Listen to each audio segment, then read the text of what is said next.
O Senhor deu, o Senhor tirou. Bendito seja o nome do Senhor.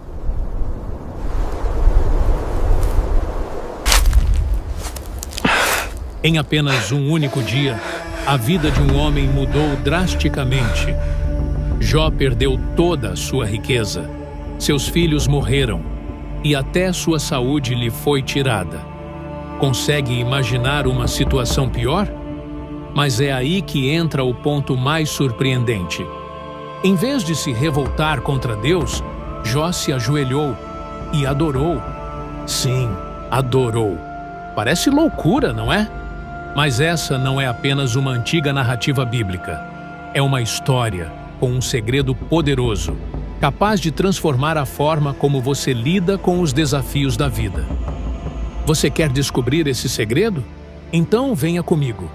Ao final deste vídeo, prometo que você vai enxergar suas lutas com outros olhos.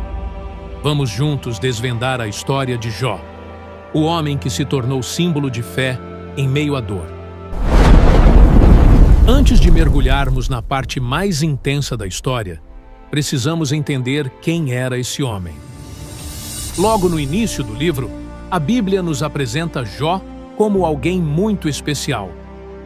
Havia um homem na terra de Uz, cujo nome era Jó, homem íntegro, reto, temente a Deus e que se desviava do mal. Ou seja, Jó era conhecido por sua retidão e temor sincero ao Senhor. Mas ele não era apenas um homem piedoso, era também extremamente próspero. Segundo a Escritura, ele possuía 7.000 ovelhas, 3.000 camelos, 500 juntas de bois, 500 jumentas, além de muitos servos. Na linguagem de hoje, seria o equivalente a um milionário. E sua vida familiar era igualmente abençoada. Jó tinha 7 filhos e 3 filhas, e a relação entre eles era harmoniosa. Eles frequentemente celebravam juntos, realizando banquetes em família, e após cada festa, Jó se levantava de madrugada e oferecia sacrifícios a Deus por cada um deles, apenas por precaução, caso tivessem pecado em pensamento ou atitude. Jó parecia ter tudo: riqueza, saúde, uma família feliz, o respeito da comunidade. Aparentemente, nada poderia abalar sua estabilidade. Mas o que ele não sabia é que uma reviravolta estava prestes a acontecer. Em certo dia, os filhos de Deus se apresentaram diante do Senhor, e entre eles estava Satanás. Esse momento solene era de prestação de contas, mas naquela ocasião havia algo diferente. Deus, conhecendo o que havia no coração do acusador, perguntou diretamente: "De onde vens?" E Satanás respondeu com indiferença: "De rodear a terra e passear por ela." Era como se ele dissesse: "Estou observando, buscando a quem possa derrubar." Então o Senhor disse: "Observaste o meu servo Jó, homem íntegro, reto, temente a Deus e que se desvia do mal." Deus exaltava a fidelidade de Jó como um exemplo de verdadeira devoção. Mas Satanás lançou um desafio ousado. "Porventura teme Jó a Deus de forma desinteressada? Não o cercaste com proteção, a ele, a sua casa e a tudo o que tem? Abençoaste o trabalho das mãos dele, e seus bens se multiplicaram." E então o acusador lançou sua proposta: "Toca em tudo o que ele possui, e verás se não blasfema contra ti." Deus, confiante na integridade de Jó, respondeu: "Tudo quanto ele tem está em teu poder. Somente contra ele não estendas a tua mão."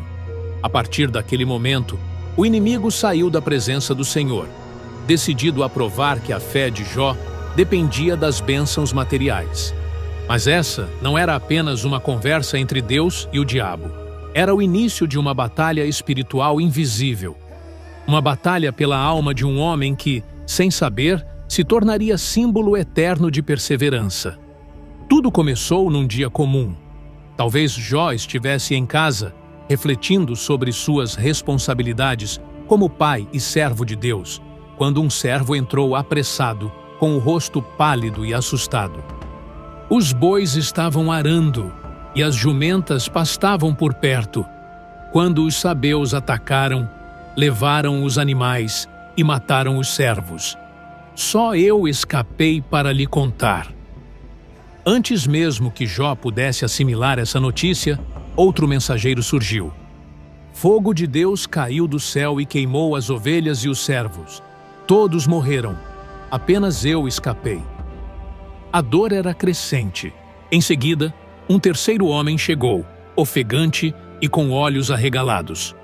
Os caldeus formaram 3 grupos e atacaram os camelos, mataram os servos à espada e levaram os animais. Eu fui o único que escapou. Jó já havia perdido quase tudo o que possuía materialmente, mas o golpe mais cruel ainda estava por vir. Um quarto mensageiro entrou, visivelmente abalado, e disse com a voz embargada: seus filhos e filhas estavam banqueteando na casa do irmão mais velho. Então veio um vento forte do deserto, atingiu os 4 cantos da casa. Ela desabou sobre eles. Todos morreram. Só eu escapei para lhe contar. 4 notícias, uma após a outra. Em minutos, Jó perdeu tudo: seus bens, seus servos, seus animais e seus 10 filhos. A dor era indescritível. Nenhum pai está preparado para enterrar seus filhos. Mas a reação de Jó diante de tamanha tragédia foi surpreendente e profundamente reverente. A Escritura nos diz: então Jó se levantou, rasgou seu manto, raspou a cabeça, prostrou-se com o rosto em terra e adorou. E declarou com voz firme: nu saí do ventre da minha mãe, e nu tornarei para lá. O Senhor deu e o Senhor tirou. Bendito seja o nome do Senhor. Mesmo em meio à dor mais aguda, Jó não pecou, nem lançou culpa sobre Deus. Ele permaneceu firme, reconhecendo que tudo o que possuía havia sido dado por Deus, e que, mesmo na perda, o Senhor ainda era digno de adoração. Um segundo encontro no céu aconteceu.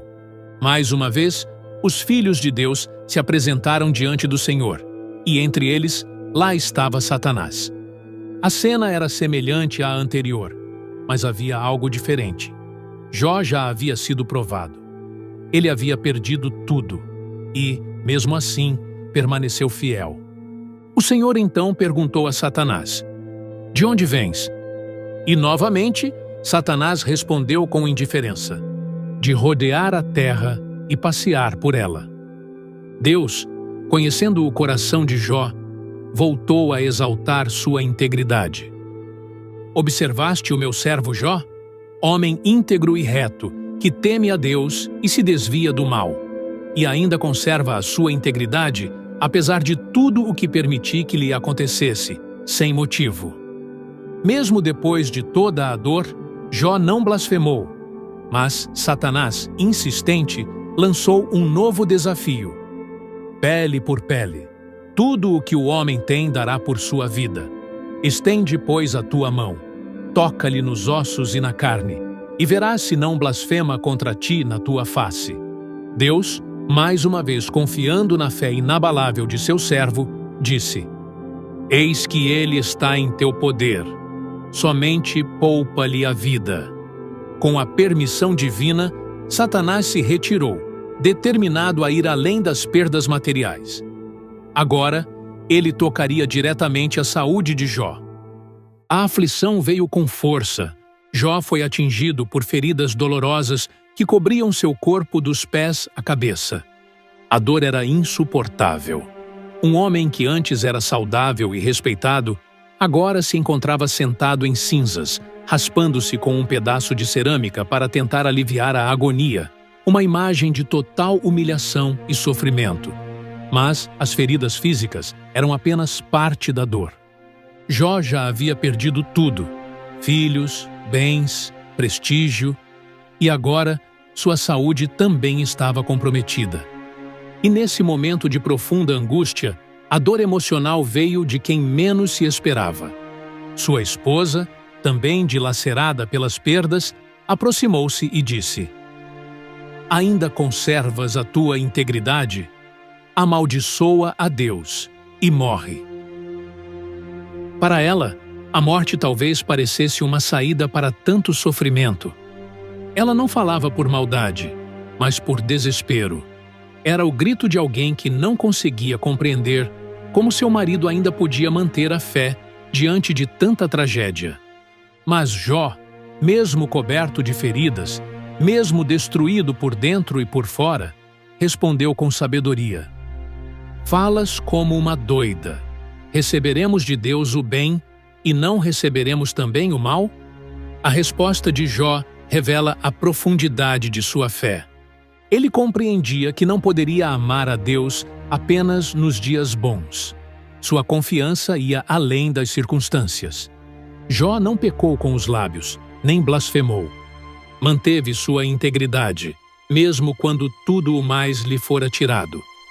Sua vida se tornava, mais uma vez, um testemunho poderoso de uma fé que não depende de bênçãos, mas da certeza de quem Deus é. A verdadeira fé não depende de dias ensolarados. Ela se revela quando as nuvens escuras cobrem o céu e as tempestades parecem não ter fim.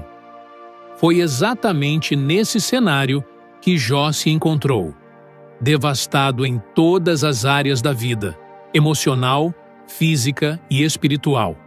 Quando as notícias sobre a tragédia de Jó se espalharam, 3 dos seus amigos mais próximos decidiram ir ao seu encontro: Elifaz, Bildade e Zofar. Eles eram homens sábios, vindos de diferentes terras, e conheciam Jó de longa data. Elifaz, de Temã, era conhecido por sua sabedoria ponderada.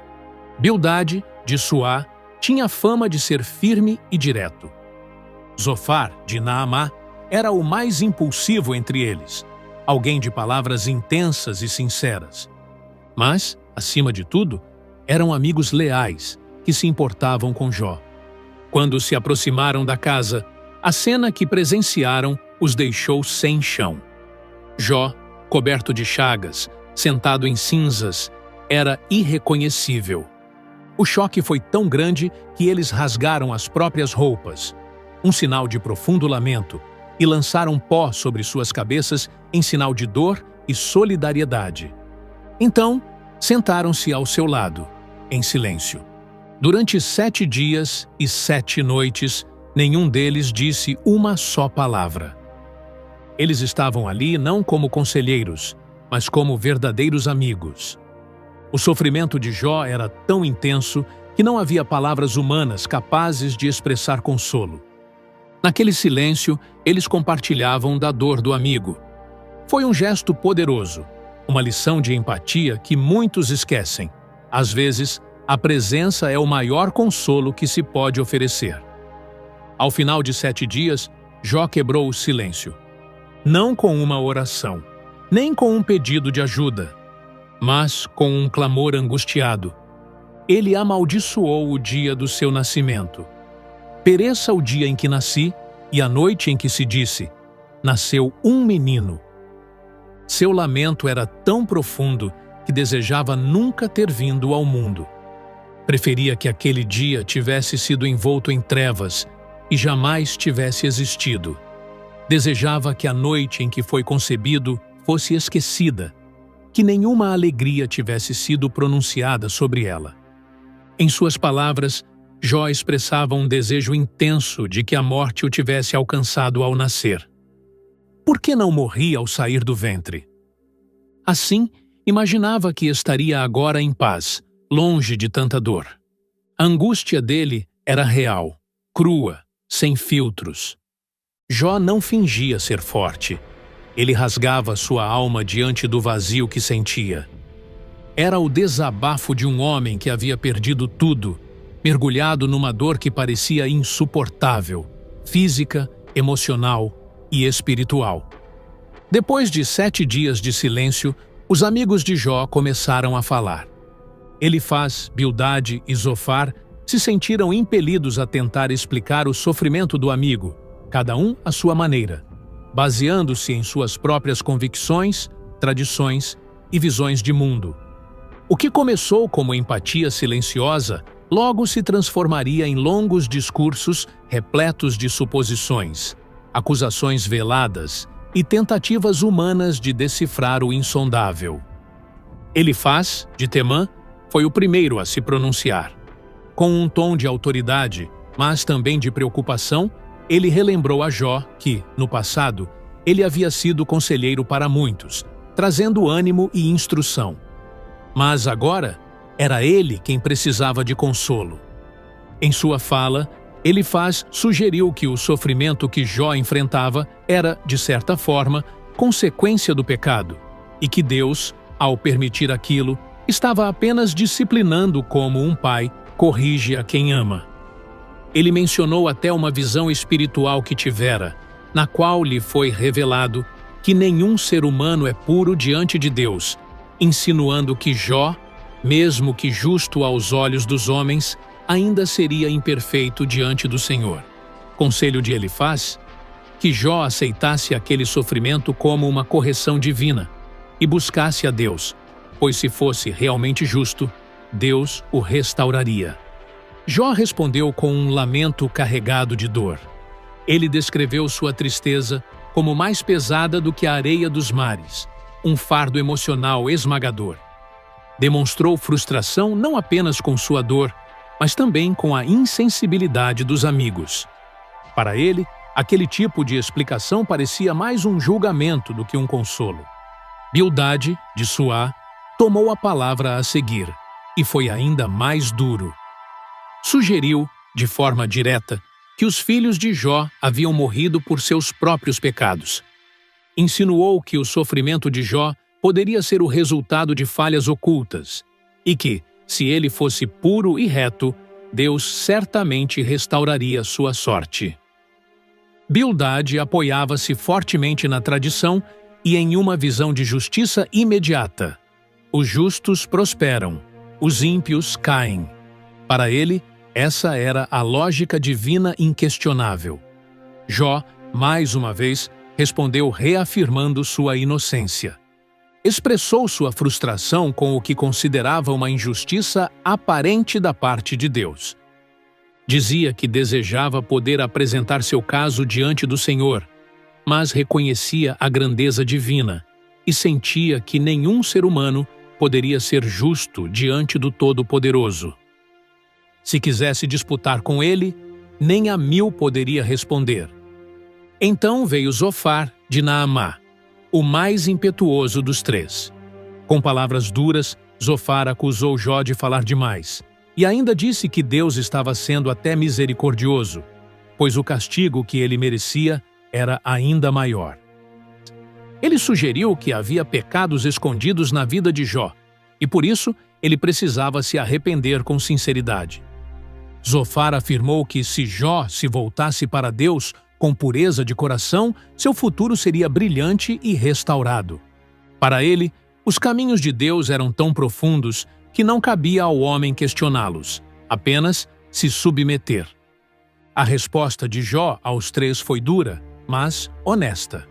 Ele criticou os amigos por sua falta de empatia e compreensão, chamando seus discursos de ventos vazios e afirmando que suas palavras mais feriam do que ajudavam.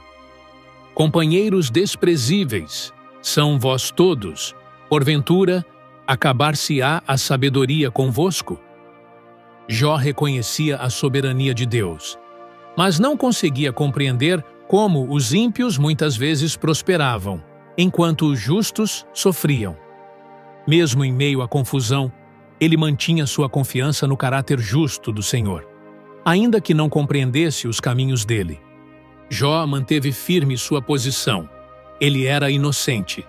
E mais, expressou o desejo de apresentar sua causa diante de Deus como quem busca uma audiência justa diante de um tribunal celestial.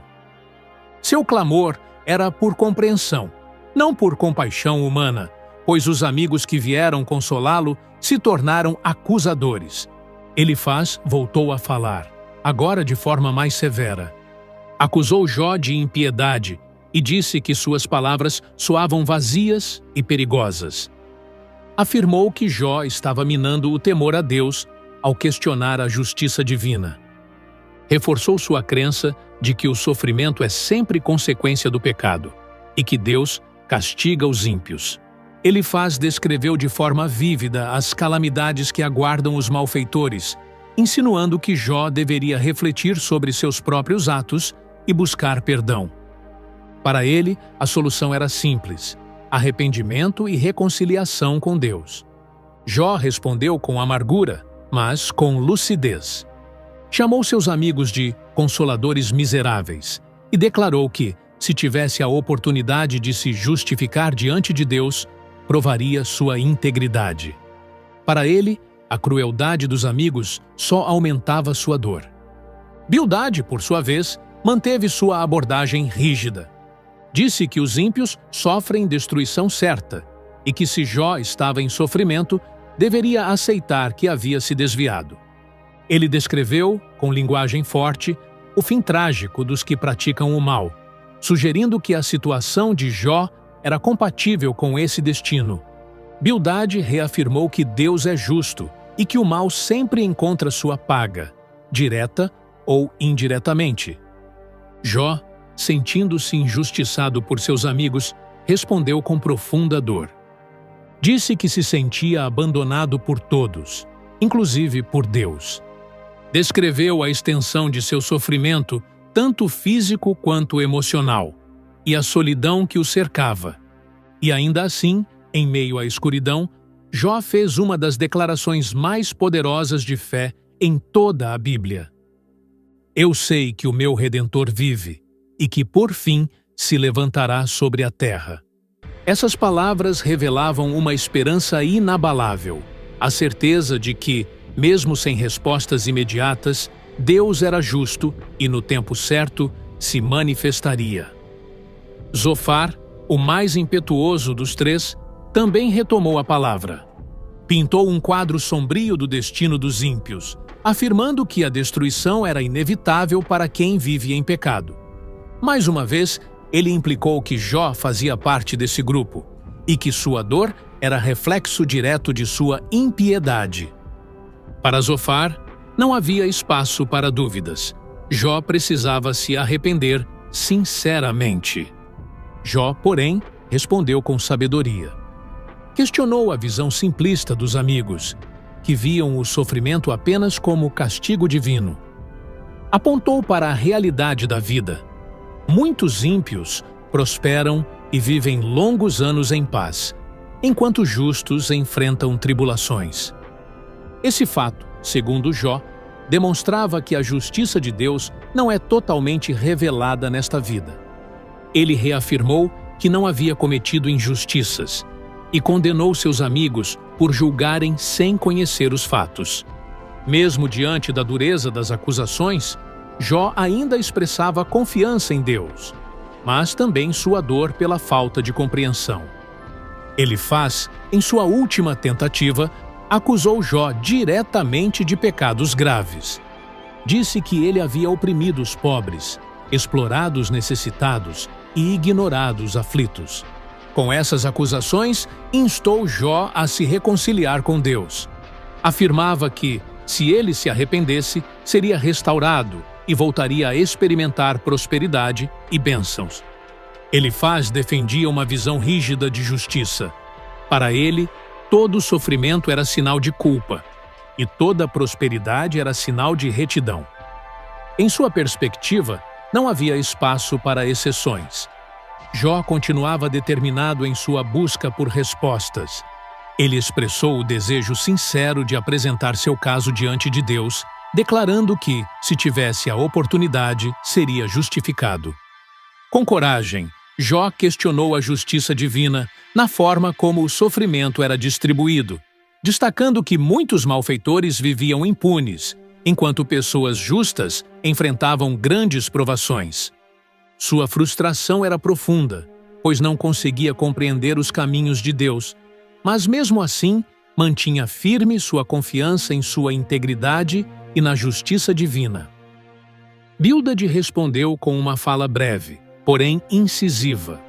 Reiterou a santidade e a pureza de Deus, afirmando que, diante de tamanha majestade, nenhum ser humano poderia ser considerado justo ou puro. A mensagem era clara. A distância entre a perfeição de Deus e a imperfeição humana era intransponível. Jó, no entanto, refutou essa ideia com uma resposta marcada por eloquência e reverência. Descreveu a grandeza e o mistério de Deus com palavras poderosas, reconhecendo sua majestade e soberania sobre toda a criação. Ainda assim, questionava: como tamanha grandeza poderia se aplicar ao seu sofrimento pessoal? Jó reafirmou sua integridade com convicção. Fez uma defesa vigorosa de sua inocência, listando suas boas ações, seu compromisso com a justiça e sua retidão de caráter. Ele insistia: não havia pecado oculto em sua vida que justificasse a dor que estava enfrentando. Enquanto as discussões entre Jó e seus 3 amigos se intensificavam, um novo personagem se levantou: Eliú, filho de Baraquel, o Buzita. Até aquele momento, Eliú havia permanecido em silêncio, ouvindo atentamente os debates. Por ser jovem, respeitou a idade e a experiência dos demais. Mas, ao perceber que as palavras dos amigos de Jó não estavam trazendo consolo nem resposta, e que o próprio Jó se justificava em vez de exaltar a Deus, Eliú se encheu de indignação. Com o coração inflamado, decidiu falar. Iniciou seu discurso reconhecendo o valor da idade e da experiência, mas deixou claro que a verdadeira sabedoria vem de Deus e não está restrita aos anciãos. Eliú explicou que havia esperado pacientemente enquanto os outros falavam, mas agora se sentia compelido a compartilhar sua perspectiva. Em seu discurso, Eliú trouxe uma visão nova sobre o sofrimento. Afirmou que Deus é justo e que o sofrimento nem sempre é castigo. Pode ser um instrumento de correção, disciplina e instrução. Ele desafiou a ideia de que o sofrimento de Jó era prova de impiedade e sugeriu que Deus poderia estar usando a dor como um alerta ou como um meio de levar Jó a uma compreensão mais profunda da vida e da fé. Eliú enfatizou que Deus fala com as pessoas de muitas formas, inclusive por meio da aflição, e que, muitas vezes, os seres humanos não compreendem imediatamente o que ele está fazendo. Para Eliú, os caminhos do Senhor são insondáveis e sua justiça é perfeita.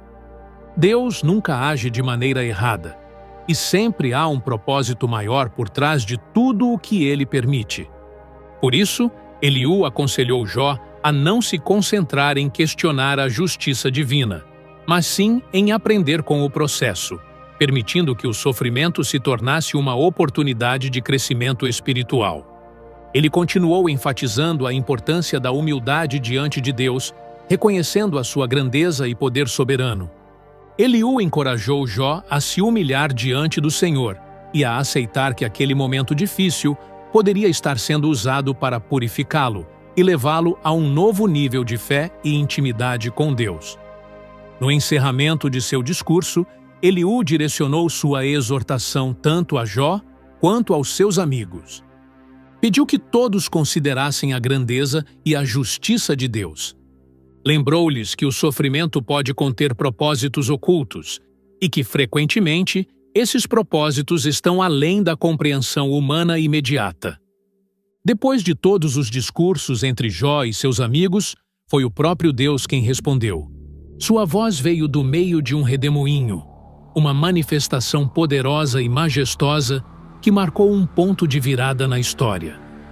Mas, ao contrário do que Jó esperava, Deus não lhe deu respostas diretas. Em vez disso, o desafiou a refletir sobre a grandeza do universo e a profundidade dos seus desígnios. Deus começou com uma pergunta cortante. Quem é este que obscurece o conselho com palavras sem conhecimento? E então o convidou. Agora, prepare-se como homem. Eu te perguntarei, e tu me ensinarás. A partir daí, Deus fez uma série de perguntas retóricas, expondo a limitação do entendimento humano diante da imensidão de sua criação. Onde estavas tu, quando eu lançava os fundamentos da terra? Dize-mo, se tens entendimento. Deus perguntou quem havia medido os limites da terra, estendido sobre ela o cordel, assentado sua pedra angular. Fez questionamentos sobre os céus, a luz, as estrelas, a neve, o granizo, os trovões e os mares. Ele mencionou a aurora, o curso das constelações e o controle sobre as chuvas e os relâmpagos. E então passou a falar dos animais. Porventura caçarás tu a presa para a leoa, ou saciarás a fome dos filhos dos leões? Descreveu a liberdade dos animais selvagens como o asno montês e o ibex, que vivem livres, fora do domínio humano. Deus falou do avestruz, que abandona seus ovos, mas corre com força surpreendente. Do cavalo de guerra, que enfrenta a batalha com coragem e vigor. Cada criatura era apresentada como uma evidência viva da sabedoria e soberania divina. Essas perguntas não eram para obter respostas, mas para revelar algo: a ordem, a sabedoria e o poder invisível que sustentam toda a criação. Deus então levou a revelação a um novo nível, apresentando duas criaturas enigmáticas, o Behemote e o Leviatã. O Behemote é descrito como uma criatura colossal, imponente, criada por Deus com força que o ser humano não pode conter. Já o Leviatã, feroz e invencível, representa uma força tão terrível que ninguém ousa enfrentá-lo. Essas figuras simbólicas apontavam para realidades que fogem ao controle e à compreensão humana. Deus estava dizendo a Jó: você não compreende, nem pode controlar essas criaturas, quanto menos meus propósitos. A resposta de Deus impactou Jó profundamente. Ele se curvou, humilhado e transformado pela revelação. Então disse: bem sei eu que tudo podes, e nenhum dos teus planos pode ser frustrado. Jó reconheceu que havia falado sobre coisas que não compreendia. Na verdade, falei do que eu não entendia, coisas maravilhosas demais para mim, que eu não conhecia. Ele se lembrou das palavras de Deus. Escuta-me, pois, e eu falarei. Eu te perguntarei, e tu me responderás. E respondeu com arrependimento e reverência. Com os ouvidos eu ouvira falar de ti, mas agora os meus olhos te veem. Por isso, me abomino e me arrependo no pó e na cinza. Essa foi a verdadeira virada na vida de Jó. Ele passou de alguém que tentava explicar o sofrimento com base em sua visão limitada, para alguém que reconhece sua pequenez diante da sabedoria insondável de Deus. Jó não recebeu respostas, recebeu revelação. E foi isso que transformou sua alma. Em um momento de profunda revelação e arrependimento, Jó declarou: com os ouvidos eu te ouvi, mas agora os meus olhos te veem. Essa frase marcava a transição de um conhecimento teórico sobre Deus para uma experiência íntima e transformadora. Através da dor, da espera e, por fim, da fala divina, Jó foi conduzido a um lugar de verdadeira humildade diante do Criador. Ele continuou: por isso me abomino e me arrependo no pó e na cinza. Na cultura da época, o pó e a cinza simbolizavam luto, quebrantamento e arrependimento. Jó reconhecia que havia falado precipitadamente sobre coisas que estavam muito além de sua compreensão. Não era apenas um lamento pelo sofrimento, era um reconhecimento sincero de sua limitação diante da grandeza e sabedoria de Deus. Esse momento de arrependimento foi o verdadeiro ponto de virada na vida de Jó. Após tantos dias de angústia, dúvidas e acusações, ele agora encontrava uma nova profundidade de fé, confiança e submissão. Mesmo sem entender todos os caminhos de Deus, Jó aprendeu que podia confiar plenamente em sua justiça e soberania. Após isso, Deus virou-se para os amigos de Jó. repreendeu Elifaz, o temanita, junto com Bildade e Zofar, por não terem falado corretamente a seu respeito. A minha ira se acendeu contra ti e contra os teus 2 amigos, porque não falastes de mim o que era reto, como o meu servo Jó. Essa repreensão divina destacou algo poderoso. Mesmo com seus lamentos, dúvidas e protestos, Jó manteve uma integridade essencial. Ele foi honesto diante de Deus. Já seus amigos, mesmo com palavras teologicamente organizadas, falaram com arrogância, julgando e acusando sem conhecer os desígnios divinos. Deus então instruiu Elifaz: Tomai, pois, 7 novilhos e 7 carneiros, e ide ao meu servo Jó, e oferecei holocausto por vós. O meu servo Jó orará por vós, porque dele aceitarei a oração. Elifaz, Bildade e Zofar obedeceram.